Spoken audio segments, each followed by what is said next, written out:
Today kita akan memperkenalkan lagi, masih ada kelanjutan mengenal Allah yang kita sembah dalam nama Yesus Kristus. Waktu dia inkarnasi jadi manusia di bumi, namanya Allah yang sifatnya tidak tergesa-gesa. The God who's never in a hurry. So what should we in a hurry? Tapi kita bisa keburu-buru kok, karena kita memang telat. So Anda yang seperti saya yang suka telat-telat, mohon beli jam tangan yang alarmnya getar semua. Dan alarmnya itu dinyalain 1 jam sebelum sudah tiba gitu loh. Oke, so we can behave shake gitu loh ya. Kadang-kadang kita perlu di shake it off dari kebiasaan tabiat kenyamanan, the comfort zone of the flesh, you know. Kebiasaan daging yang nyaman ini loh. So, saya mau ciptakan di masa pandemi ini jam tangan bergetar dari ubun-ubun sampai kaki. Supaya nobody will be rushing. Tapi everybody coming to the meeting place with full of joy, relax gitu loh. Santai bro. Hari ini saya mau melanjutkan such a great revelation untuk saya. Saya berdoa juga untuk para hamba Tuhan dari Medan, dari Manado, dari Banyuwangi, dari Batam, dari Sorong yang bergabung. This is such an important understanding. Ternyata dari saya melakukan, karena saya perkenalkan pada Anda semua, solitude and silence, itu adalah regularity. Saya nggak mau pakai kata rutin ya. A regular thing that you need to do yang orang lain nggak bisa lakukan. Nah, untuk acara ini, di sini ada tim dari gereja lokal kami yang kekuatannya berbeda-beda, yang bersinergi secara harmonis sehingga keluarlah tampilan yang menyenangkan. Dari technicality, dari presentation untuk saya sendiri bisa memudahkan saya mengikuti timing, mengikuti posture saya, dari background, setting, everything. We have the right people at the right place, in the right time, at the moment. Nah, tapi sebelum itu jadi kenyataan seperti ini, itu baru ada di angan-angan, berupa andai-andai. It's just a picture. Dari picture dicurahkan ke tulisan ke gambar. I remember somebody sending me the photo of an iPad drawing, you know. Layout itu dari 3 bulan prior to this. Layout kursi, bangku yang mana, stok yang ada apa, mungkin kita nggak abuse kepercayaan Tuhan untuk mengelola keuangan pelayanan kami. Whatever God have in our hand, we plan with that first. Setelah berjalan baru tahu mana yang nggak berguna, yang nggak bisa digunakan kembali karena sudah nggak up to date dengan kecepatan dan teknologi yang dibutuhkan. Dan kita bisa membuat stock taking. Nah, saya belajar banyak loh. Kalau ini menjadi suatu regularity to the way you strategize your life. Bagaimana menstrategikan hidupmu. Planning, dreaming, put it on paper, strategizing, meeting with the right people, inviting, open the platform. Masuklah tim yang karena kerelaan mau melayani. When you make this a regular thing, bukan rutin, regular thing. Nah, pada waktu kita membuat ini sebagai regularity, you know, dari kita masing-masing itu sudah punya inisiatif sendiri. Ada bagian yang saya butuhkan hari ini di mana orang-orang lain mengkontribusikan. Dia punya kemampuan, dia punya strength. Tapi ada bagian yang mereka semua nggak bisa lakukan buat saya. Ada yang bisa bawakan saya air minum, bawakan saya kopi, berikan setting untuk bagaimana saya posture saya duduk, dandanan saya. People can watch over me. But there's one thing nobody can do for me. Gak ada orang yang bisa bikin Ibu Indri doa. Gak ada orang yang bisa bikin Ibu Indri bertanya sama Tuhan. Gak ada orang yang bisa bikin saya untuk berdialog dengan Tuhan. Sampai kenal, sampai tahu He is with you. Tuhan tuh beserta aku. Jadi di tengah-tengah musim yang mengerikan, musim yang tak menentu, yang tekanan yang kayak apa yang orang lain sedang alami dari luaran, tidak mengganggu internal saya. Nah ini adalah yang kita namakan praktek sehari-hari yang mendisiplin diri. Only you can do it. Hanya Anda yang bisa mendisiplin diri. Mau kuat, mau sehat apa tidak. Mau cukup tidur apa tidak. Mau imunitas badannya bagus apa enggak. It's only you who can do it. Oke? Nah, Kalau saya secara rohani, praktek itu yang mendisiplin diri supaya hubungan dengan Tuhan gak terputus. Seperti Henokh bergaul dengan Allah, walking with God daily. Itu butuh namanya disiplin, self-discipline. Bahasa yang lebih enak buat saya, yang tidak terlalu mencekik orang atau mencekik saya, gak rasa dicambuk gitu. Saya ganti kata disiplin dengan kebiasaan. Aku punya kebiasaan. Aku ciptakan kebiasaan baru. Which is solitude and silence. Now when you do solitude and silence, nobody else can make you do it. And you cannot push people to do it. Karena Yesus pun memakai kata kerja yang luar biasa. Sekarang saya kalau baca Alkitab, I watch the verb. Saya pelajari kata kerjanya. Yang dipakai itu apa? So that you know, Yesus mau kita ngapain tuh jelas. What to do-nya jelas. Tapi dari pihak Yesus. Bukan kita yang menggalang kerjaan. Gua mau kerja buat Tuhan. Aku mau bikin ini. Terus kita minta Tuhan berkati ya. Nah we don't want to. Saya udah repent dari itu since September 2015. Itu the mark of the day untuk terjadinya historical transformation in my life. Kalau dulu semuanya buat Tuhan. In the name of Jesus, nuntut Tuhan berkati, but it's my initiative. Kalau sekarang, we wait upon the Lord. Tidak ada menanti Tuhan itu yang disia-siakan. Tidak ada waktu tersia-sia when we wait upon the Lord. Enggak ada. Because it's Him doing in our life. Nah, kalau kita solitude and silence, Anda menciptakan suatu habit yang baru. And you know that new habit membuat Anda bisa berada bersama Tuhan. I like that song dari Kim Walker. Just Be namanya, judulnya. Just Be. Just be here at your feet. Hanya di kakimu Tuhan. Kayak Maria. Yesus ngomong kepada Marta yang ngomel-ngomel. Di rumahnya, waktu mengunjungi rumahnya Marta Maria kan. Marta tuh kelontang, ngomel-ngomel. Anda tahu kan kalau orang lagi kesel tuh kan apa aja bunyi gitu loh. Supaya nyari perhatian orang. Gue diperhatikan dong. Terus dia marahin Yesus lagi. Kamu kasih tahu dong si Maria tuh. Jangan duduk idle di kakinya kamu. Suruh bantu aku dong. Terus Yesus menjawabnya dengan halus. Tapi cukup nohok ya. Nusuk dong. Marta, Marta. Kenapa kok banyak khawatir? Maria telah memilih satu hal yang perlu. Nah kata perlu itu saya lingkarin. Kalau bahasa Inggrisnya. One thing that Mary has chosen, the necessary thing.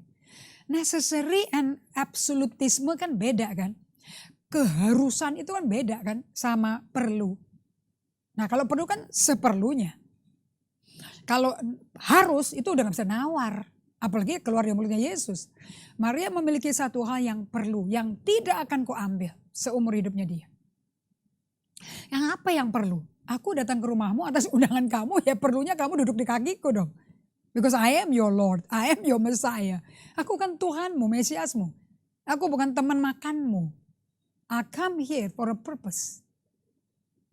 Nah, Maria punya hati itu bergravitasinya ke Yesus. Di tengah keramaian tekanan ke dianya loh tekanannya loh. Dari saudaranya si Marta itu. And tamu 13 pria di situ. Tapi kan ada Yesus di situ. Dari 13 pria itu satu Yesus. Gak mungkin dong dilayani dengan begitu aja kalau mereka gak tahu siapa itu Yesus. Kan Yesus udah melakukan mujizat, khotbahnya luar biasa. Betul gak? Ini bukan orang biasa nih. So he sat down in stillness. Only then Yesus bekerja di dalam jiwamu. Kalau tidak dikasih akses, waktu yang kau berdiam diri di hadapan Tuhan, that's access time you give to Him. Nah, akan itu mengerjakan di dalam jiwa kita who God is to us. Kita baru tahu siapa Tuhan itu bagi kita. Karena kita kenal dia dari iman ke iman, dari glory ke glory. Gak bisa kenal langsung. Daud aja begitu akrab berkata, berdiamlah, kenal aku Tuhan. So dari semua yang dia mau, if you know me, you yada me, you know what to do with me. Saya suka lagu untuk ngingetin saya ya, am I walking with God or not? Saya selalu menyanyikan ke diri saya berserenade. Bersamamu Bapa, ku lewati semua. Saya mesti tanya, kamu lewatin ini semua bersama aku gak? Atau kamu udah lari duluan?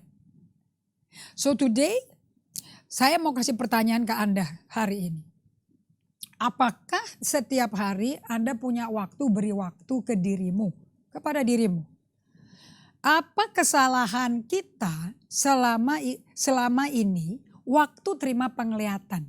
Nah, kita masih masuk ke bagian di mana ada vision of God, therefore kita mendapat calling of God atau vision from God.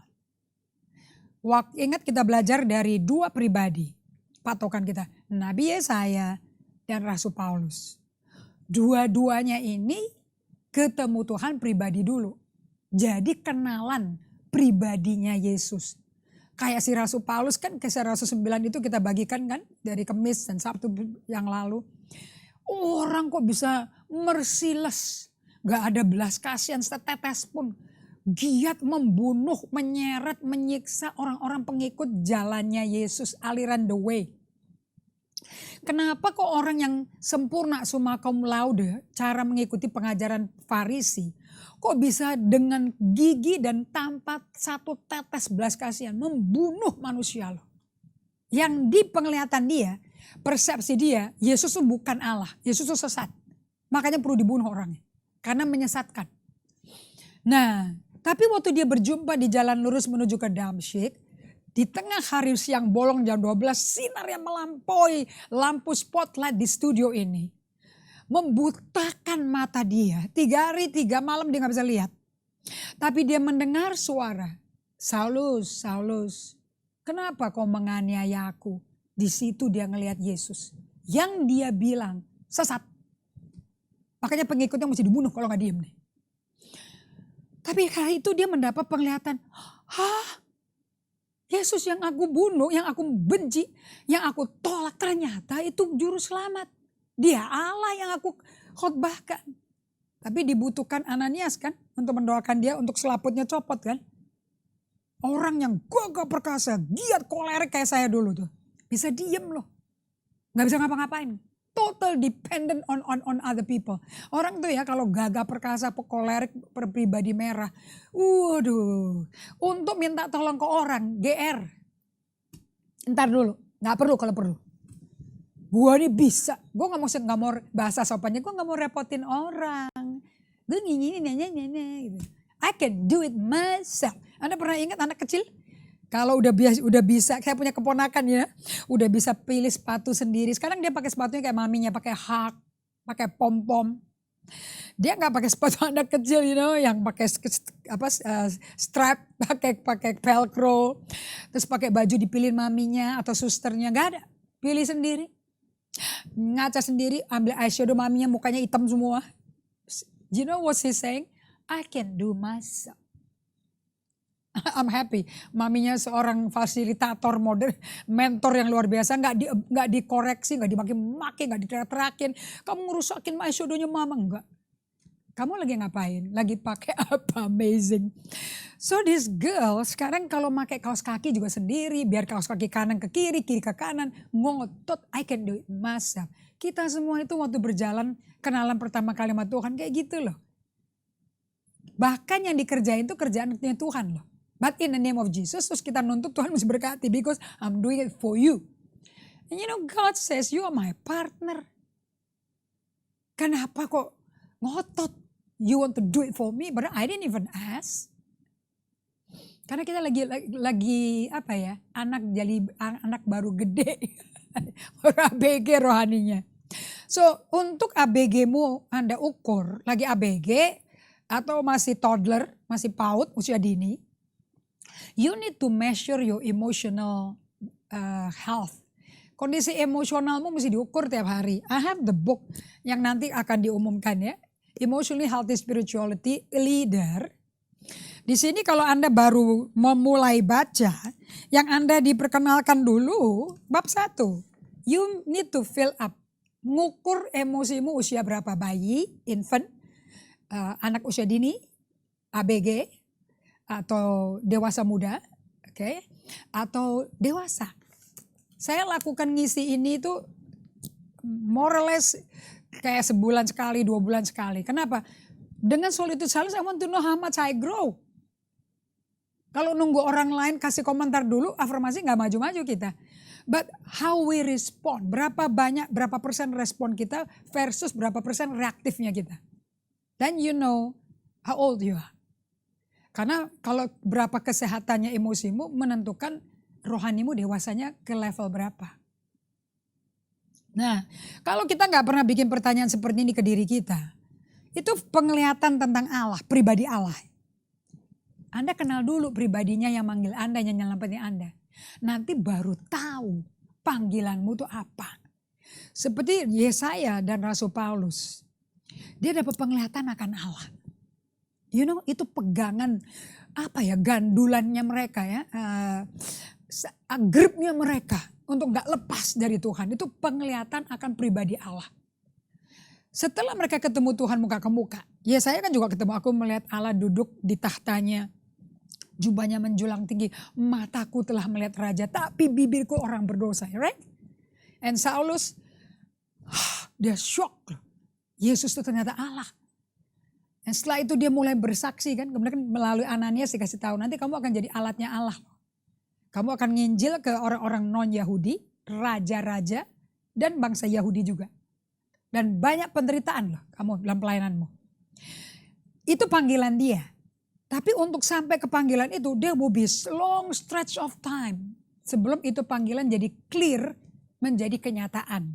Jadi mesti clear dulu di kepala, mengerti dulu baru jalan. Kalau kita kan kerja dulu buat Tuhan, minta diberkati pas kejeduk Tuhannya kita pertanyakan. Bukannya engkau panggil aku Tuhan, kok aku ngalami gini? Saya ngomong dari pengalaman pribadi. I don't know about you. But this book dari Oswald Chamber, My Highest for the Utmost, benar-benar menjelaskan. I say, oh yeah, I see the mistake. So yang kita perlu tanya adalah penglihatan tentang pribadi Tuhan. Anda mesti tanya tiap hari, semakin jelas gak, semakin kenal Tuhan gak pribadinya. Nah sebab kita tuh cenderung refleks cepat sekali melakukan lebih dahulu visi yang kita terima. Okay. Terus kita pikir dapat penglihatan Tuhan itu, ya udah kita langsung lompat aja. Ready for action, ministry time, aku siap. Terus gembalanya kasih nasihat, gembalanya mau ngajarin. Dari pengalamannya Paulus, pengalamannya Yesaya. Yesaya kan juga gitu kan, begitu dia terenyuh. Aduh aku orang berdosa berbibir najis, tinggal di antara bangsa berbibir najis. Terus Serafim datang pakai bara, disentuh bibirnya. And dia diampuni, dikuduskan, diubah loh dari dalam keluar saudara-saudara. And begitu dia lihat belas kasihan Tuhan. And kasih karunia-Nya, what did she do? Dia dengar Tuhan ngomong, siapa yang akan kuutus? Nggak mikir loh, ini aku Tuhan utus aku. Begitu dikasih tahu panggilannya, job desk-nya apa? Hah? Berapa lama kayak begini? Makanya di dalam suratan Nabi Yesaya ditulis Yesaya 41 ayat 10, memang Allah berkata jangan takut. Gak ada alasan untuk kamu takut. Aku beserta engkau. I am with you. I am for you. Oke, kenapa kok dikatakan itu berulang-ulang? Aku pilih kamu dari kandungan ibumu loh. Because apa yang disampaikan dari Tuhan kepada raja-raja Israel ditolak mentah-mentah. Bayangin Anda khotbah ditolak semua orang yang dengerin. Rasanya kayak apa? Itu menolak diri Anda bisa tertolak loh. Kayak Anda salah ya gue yang ngomong gini ya. Tuhan kalau memang ini dari engkau mesti diterima dong. Nusuk kayak menginsafkan. Enggak ada yang insaf. Can you imagine that? For 40-50 years pelayanannya kayak gitu loh. Matinya digergaji lagi di pohon. So, hari ini saya mau kutip apa yang Oswald Chamber katakan dari bukunya dia. You can get the book ya. My Utmost for His Highest. My Utmost of His.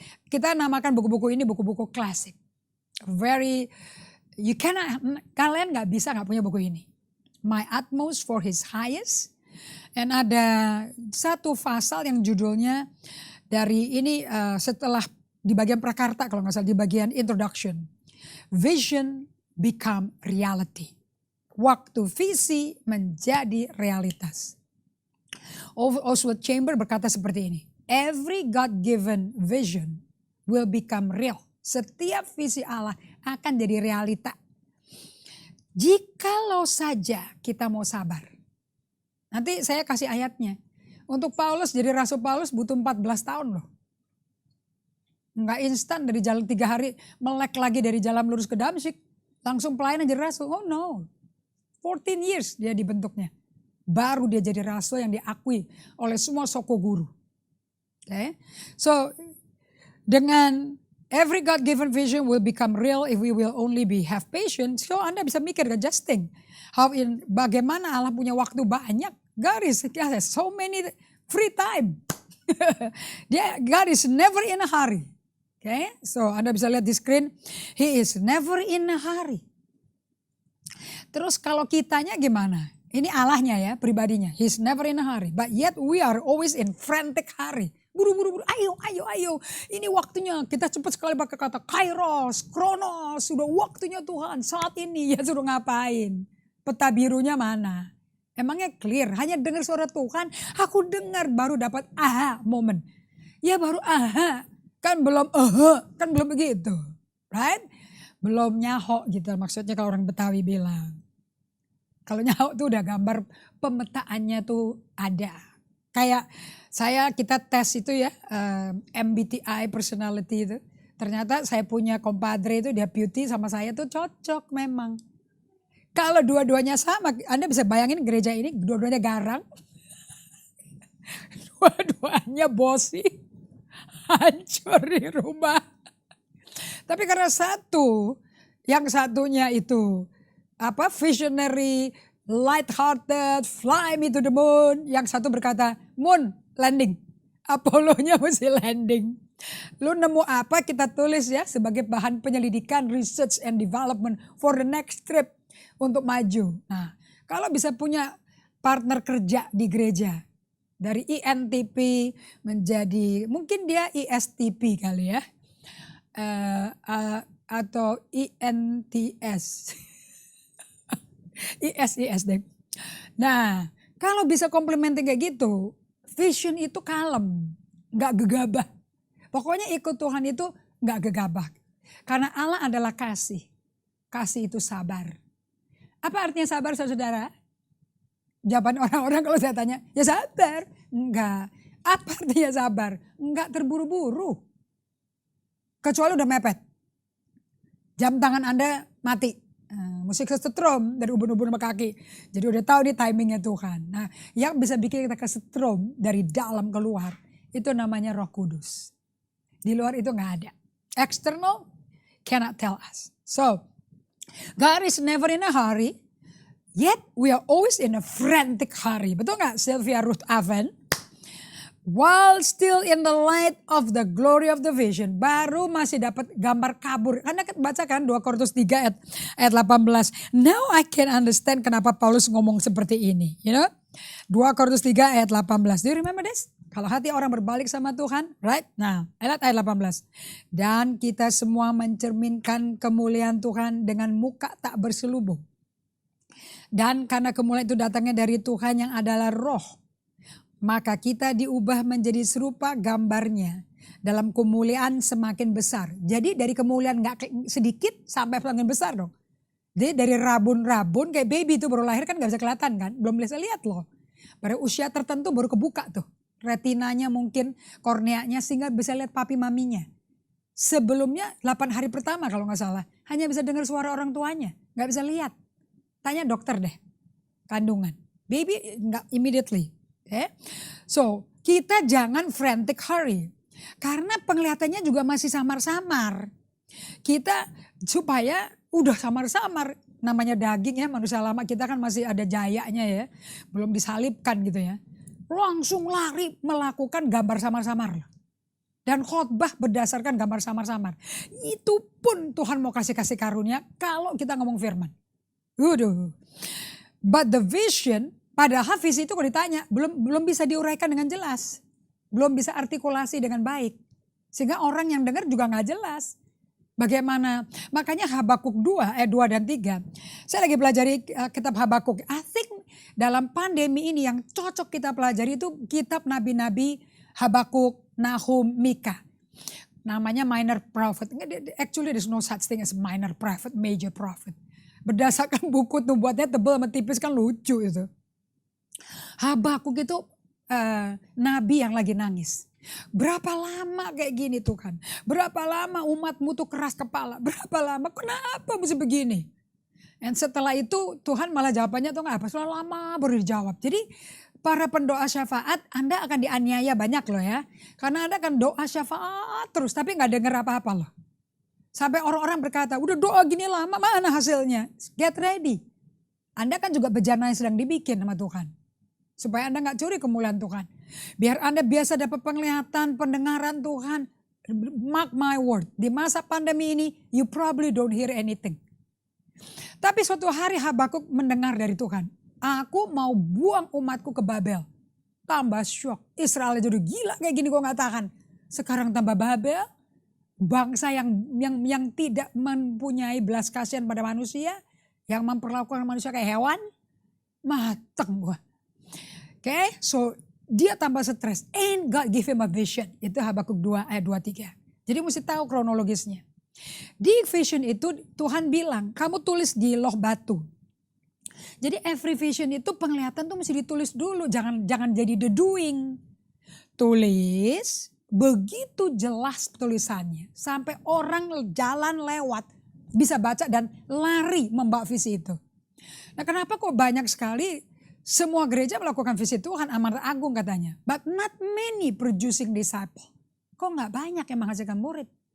Kok gak banyak yang berani menghasilkan penerus-penerus?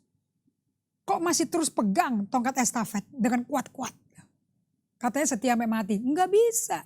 Nanti ditinggal mati generasi muda shock. Kalau ditinggal mati beres semua. Kalau ditinggal masalah. Dan dia gak tahu hal ihwalnya bagaimana. Sementara kita masih hidup, tongkat estafet sudah diserahkan. Dan bikin kita berdua berjalan bersama-sama dulu supaya tahu. Supaya di interview yang dapat visi ini visimu ini penglihatan atau lu lihat-lihatan gitu loh. Right? Ini nubuatan benar atau lu buat-buat nih. Nah itu perlu di screen lagi. Karena itu suatu hari akan menjadi warisan ke generasi ribuan tahun kemudian. Yang kita mungkin gak pernah lihat mereka lahir. But that's the way kita meninggalkan hukum perintah Allah. That's the legacy, warisannya itu. Kepada anak cucu kita beribu-ribu generasi, right? So, get clear the vision. Tulis. Sampai jelas. Jangan buru-buru dilakukan. And lakukannya, kalau buru-buru lakukan, pasti Anda, apa itu namanya ya? Lakukan sendiri. Bahasa antiknya itu jagoan neon. Bahasa klasiknya supir bajai merah. Mungkin gak ada baja di situ ya. Supir dokar merah. Anda jadi kayak kuda lari sendiri gitu. And nobody else understand where you going. Pokoknya semuanya mesti tunduk pada otoritas. Ikut sini. Lo tunduk ya tunduk. Tapi kalau gak ada kejelasan mau ngapain, berapa lama, kemana, orang jadi bingung. Karena gak bisa buat persiapan buat keluarganya, masa depan mereka. You know man, it would be confusing. So Habakuk write down. Segitu jelasnya dia tempel, siapapun baca, kebakar, kebeli gitu loh. Bahasanya they get a buy-in. Dan mereka lari dengan itu. Jadi banyak sekali orang yang membawa visi daripada Allah. Bagaimana Israel akan dipulihkan. Oh mesti ke Babel dulu 70 tahun. Kemudian balik. Okay, basically this is what I'm teaching you. Nah caranya si Yesaya atau Habakuk atau Rasul Paulus bisa tabah di tengah bangsa Babel. Di tengah Nebukadnezar punya pemerintahan yang sadis gak keruan. Ya. Di tengah kekerasan hatinya orang Israel. Raja-raja Israel. Udah ditekan sama musuh. Rakyat yang ditekan juga tambah kurang ajar. Tambah ngelawan Tuhan. Gak mau denger firman Tuhan. Aduh stresnya para nabi ini. Yeremia stres. Yeskiel stres. Yesaya stres. Habakuk stres. Pokoknya aku tulis aja deh. Tuhan suruh tulis, gue tulis. Ada yang mengambil visi itu. Contohnya mungkin Daniel, Shadrach, Meshach, Abednego. You know. They hold on to the vision. Nah saya baca devotion pagi ini. Bagus deh. Tidak ada satu pun dari kita kalau menanti Tuhan. Itu menanti sia-sia. No waiting for God is wasted. None. Tuhan gak pernah tahan janjinya pada kita. Never. Tetapi Tuhan mempersiapkan kita terima janjinya waktu digenapi. Are you ready for the vision? Nah orang Israel buktinya kan lihat tuh waktu keluar dari Babel. Memangnya mereka siap semua? Yang siap cuma Nehemia, yang siap cuma Ezra. Mereka pada berontak, bukan kasih Nehemia setengah mati. Mempersiapkan untuk bangun tembok Yerusalem 52 hari. Kan rakyatnya pada berontak semua. Crazy gak tuh? We are not dealing with the easy people. Jadi gembala gak gampang, Gak bisa maksa orang taat Tuhan. Tapi kita terus mesti setia. Nah, apa yang bikin Nehemia setia? Di tengah-tengah Sanballat Tobia. Di tengah-tengah penipuan, aniaya, fitnah, hoax. Rakyat mempertanyakan Nehemia. Di tengah-tengah Daniel dipertanyakan. Di tengah-tengah Yesaya, Rasul Paulus dipertanyakan. Benar nih orang bertobat sungguh-sungguh. Satu yang mereka bisa pegang. Kisah Rasul 26 ayat 19. You know apa yang dikatakan oleh Saulus atau Rasul Paulus? Kepada penglihatan akan Tuhan, Raja Agripa. Aku gak pernah gak taat. So, apa yang bikin iman dia teguh? The vision of the person Jesus. Nah, jadi you have to know God is not in a hurry. Karena dia perlu bikin interior life kita dulu. Dia perlu kerjakan di dalam jiwa kita supaya cocok membawa visi misinya Allah. Perlu kesiapan mental, karakter itu perlu. Oke, so jangan kita buru-buru sementara visi lagi semakin dibikin semakin jelas. God has to take us into the valley. Oh, dia mesti bawa kita ke lembah kekelaman. Dia mesti bawa kita ke api. Dia mesti bawa kita ke badai, ke banjir. Baca dong Yesaya 43 ayat 1, 2 dan 3. Some through the water, some through the fire, some through the flood. Fear not, Jacob, my child, my son. Aku kan yang bikin kamu, jangan takut. I am with you. Yang lagi dikenalin itu melalui proses itu adalah dibentuk jadi orang yang kenal Tuhan. Supaya waktu janji Allah digenapi, enggak geger otak, enggak gila, enggak jadi gila, gede kepala, lupa Tuhan, malah setia dan bersyukur sama Tuhan. So when God is taking you into that place, Tuhan tuh lagi mau belajar mempercayakan kamu. Can I trust you? So di tempat-tempat inilah He is getting us into the shape of the goal He has for us. Nah, dia lagi mempersiapkan kita untuk masuk ke goalnya. Untuk kita mencapai tanah perjanjian kalau zamannya orang Israel ini, right? Untuk memiliki tanah perjanjian, memerintah di tanah perjanjian bersama Allah. Remember one thing yang saya mau sampaikan kepada Anda, ya. Waktu Anda solitude and silence. Remember solitude silence itu udah berarti kita tuh slow down. Kalau Anda mau ingat solitude silence gini deh. Slowing down, kurangi tempo hidupmu. Jangan multitasking, jangan distracted pikirannya. Fokus ke panggilan Tuhan. Kalau banyak distraction datang, pikirannya jangan distorsi. Pikirannya semakin dipertajam Allah tuh siapa. Karena karakter Allah gak berubah. Dan Anda kan udah ketemu sama dia. Udah tahu kasihnya kayak apa tuh. Cinta mula-mula kan. Nah, fokus ke situ dulu, oke? Nanti panggilan Anda Tuhan yang ngatur kok. Meeting who, nanti dia bikin jalannya. Tapi Anda mesti kenal suara dia. So, nanti Anda akan over and over again, lihat deh. Lihat dirimu dulu. Berapa kali Anda mau kabur loh dari jalannya Tuhan. Manusia lama itu masih in control. Anda mau tahu gak kenapa orang-orang pada bilang solitude silence itu? Ini banyak bagian yang Anda bisa lakukan ya. Gak ada sekretaris, gak ada teman, gak ada orang tua bisa lakukan bagi Anda. Your prayer life is your own responsibility.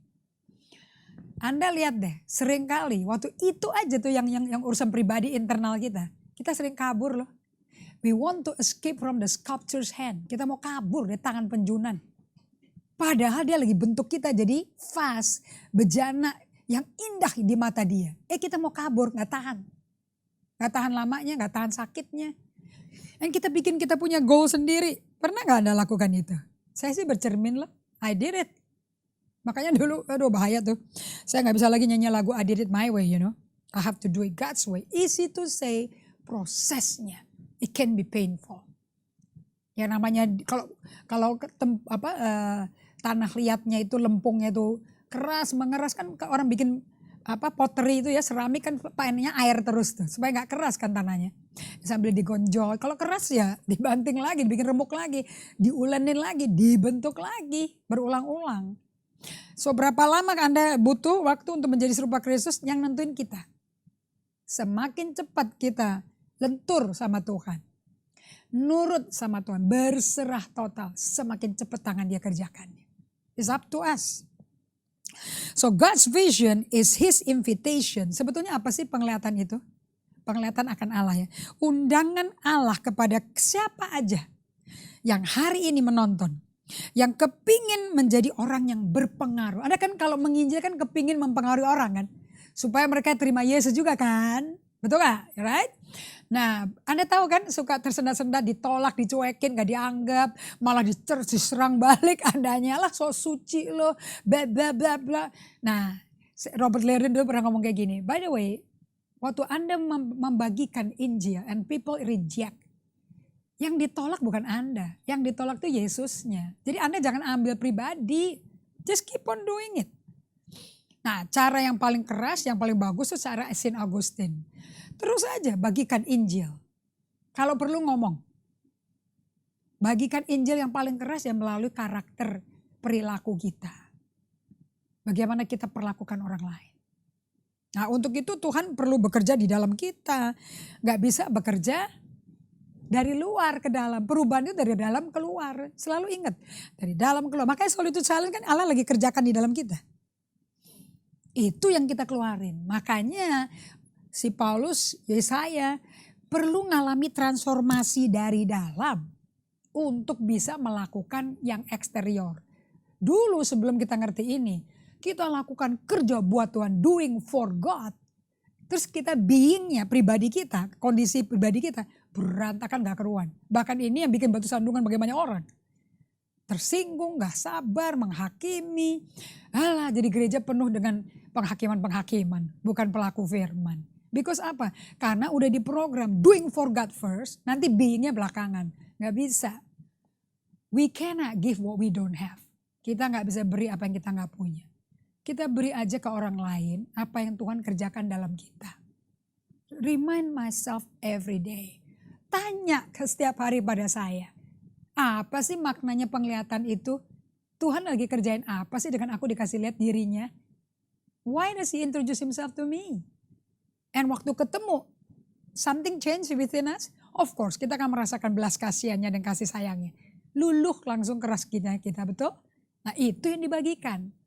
Tapi jangan at the beginning only, but mulai dari awal sampai sekarang, sampai kemudian, every day itu tangan Tuhan kerja. Kalau Anda setia duduk di kaki Tuhan. Oke, ada dua undangan yang Tuhan lakukan ya pada kita.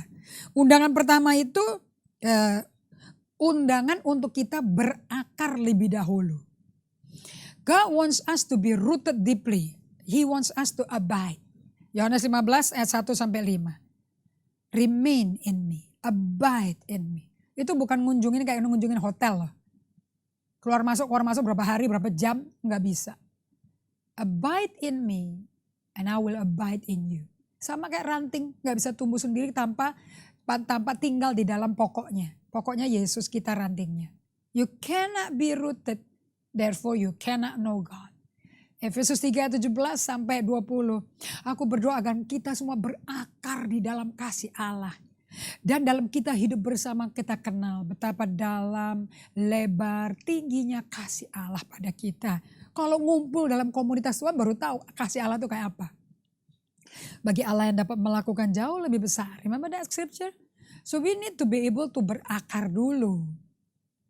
Jadi ranting itu kan cuma penggantung buahnya aja, buah anggur aja. Ini pohon anggur ya dipakai ya, bukan pohon sirih ya. And dia penggantung anggur. Kalau putus dari pokoknya ya mati langsung. Coba lihat beli anggur. Kalau misalnya ada batangnya, ada rantingnya kan langsung ciut, jelek tuh. Right? Tapi kalau nempel ke pokoknya, dia dapat kehidupan dari situ. Makanya kalau Yesus berkata, aku datang pada ranting yang kering. Untuk memberi hidup, bahkan hidup berkelimpahan sampai berbuah-buah. So abiding produce fruitfulness. Bukan busyness. Bukan kesibukan. Tetapi menghasilkan banyak buah.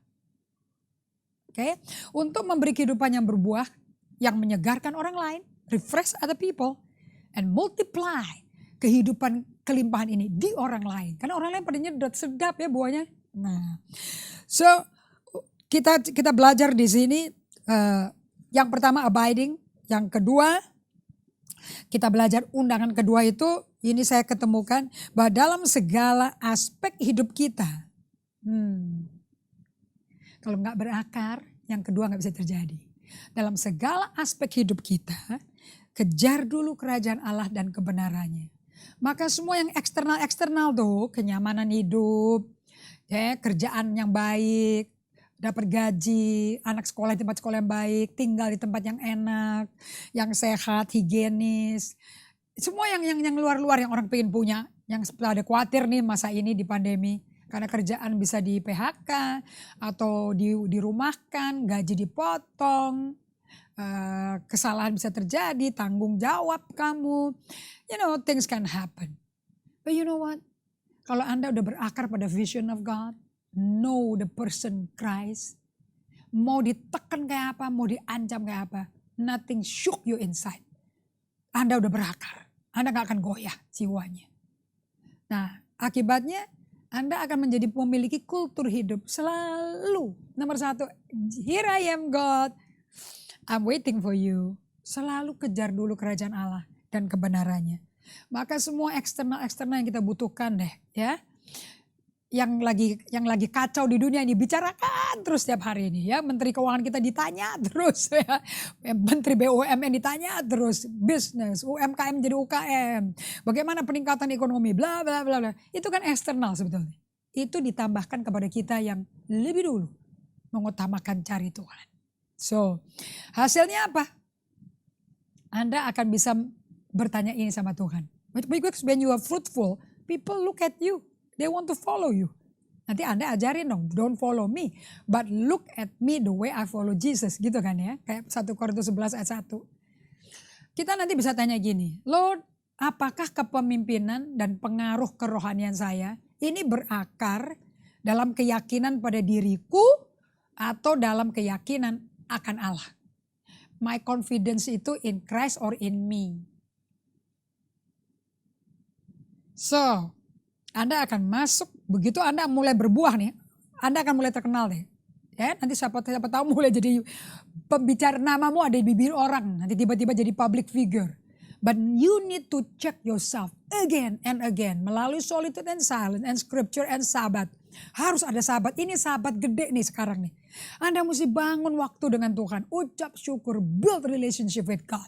This is the time. So that you know, kalau aku jadi terkenal, ini keyakinannya dasarnya apa? Tuhan punya kemampuan, ability, confidence in my God, atau confidence in my intelligence, my intellectual, my pengaruh, my connection, my money, banyak pengikut, yang mana? Itu akan dites loh. Every time kita grow in our influence sebagai leader, pasti dites. Oke, sebelum kita tutup ya, saya mau tutup dengan ayat ini. Kita belajar dari Rasul Paulus. Bagaimana Paulus itu engine-nya dia yang bikin dia jalan terus sampai napas terakhir di penjara di Filipi. You know, saya lagi mikir ya. Semua kan suratnya Paulus itu ke jemaat Korintus, Filipi, terutama Filipi lah ya. Galatia, banyak kan dia bikin surat kan. Jadi dia tuh bisa menggembalakan jemaat. Bisa menginjil, bisa mementor. On letter. Kalau sekarang kita online, kan nggak ketemu pribadi karena dia di penjara. Jadi nggak ada kepertemuan ibadah raya sama Paulus loh. Nggak ada mentor yang menyentuh tangan loh, nggak ketemu. Kan dia jadi tahanan rumah dia. Persis kayak sekarang kita para gembala. Kita mengembalakannya long distance nih. Long distance relationship, bukan cari jodoh. Long distance relationship ini loh pengembalaan. Pakai online kan, pakai Zoom, pakai Facebook, pakai YouTube, live streaming. Sama loh, Paulus dulu menggembalakan juga pakai surat loh. Kan dia kan minta murid-muridnya Epafroditus, Timotius, bawa dong perkamen, bawa dong buku-buku. Kan dia di penjara, tahanan rumah juga. Nggak ada pertemuan sama sekali. So saya bilang, wow, now we experiencing Paul. Oke, sebagai penutup ya. 2 Korintus 3 ayat 4. Demikianlah besarnya keyakinan kami kepada Allah oleh Kristus. So mesin yang bikin si Paulus maju terus di tengah-tengah penganiayaan fisik, mental. Oke, dalam pelayanan dia bilang keyakinanku itu di dalam Allah oleh Kristus. Never on his intelligence, pengetahuan, koneksi, kekayaan dia masa zaman jadul, nggak pernah. It's in God, in his strength. Ayat penutup, ayat 5. 2 Korintus 3 ayat 5. Dengan diri kami sendiri, kami gak sanggup kok memperhitungkan sesuatu seolah-olah pekerjaan kami sendiri. Tidak. Kesanggupan kami adalah pekerjaan Allah. I leave it to you today. Saya mau Anda bisa ngalami di tengah badai ini. Are you relying on God's ability? Is your confidence in God? Atau confidence-nya in you. Dan pengetahuan masa lampau, koneksi Anda, keluarga Anda, keuangan Anda, perusahaan Anda. Who is your confidence? Who are you confiding in? Anda tuh yakinnya ke siapa sih? That is my question for everybody. Pandemi is the best time to know. Baru ntar Anda tahu, Anda udah sangkal diri pikul salib setiap hari belum? Dan ikut Yesus. Let's pray. Heavenly Father, beautiful Father, terima kasih. Kau membuat kami bisa semua belajar, dimuridkan langsung oleh Engkau. Through the vision akan pribadimu. Melalui panggilan yang kau berikan, because of that vision. Kami baru kenal diri kami. Kami baru kenal arogansi kami, tinggi hati sombongnya kami. Many time, banyak konflik. Karena kami gak sabar, karena kami pikir kami maha tahu. We are not here to really serve people. But we're here to dominate people. Ajar kami untuk bisa lepas kendali. Because you are in control. Engkau yang mengendalikan, bukan kami. Buat kami berserah dan mengikuti caramu. Cara kerajaan surga, bukan lagi cara dunia. Terima kasih Bapak. Ini musim akan menghasilkan murid-murid leader yang discipleship of Jesus-nya dibentuk selama masa COVID pandemi ini. Engkau akan memiliki orang-orang serupa gambar rupamu. I declare so Lord in the name of Jesus. Amen.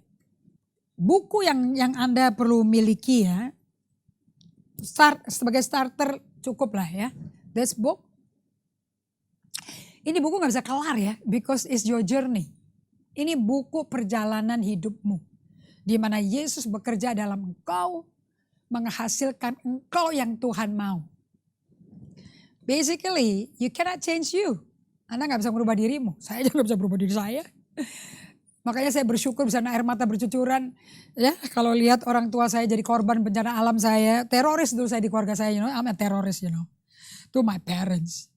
Jadi saya tuh kalau lihat mami papi saya tuh ya kasihan juga sih ya, punya anak kayak begini ya.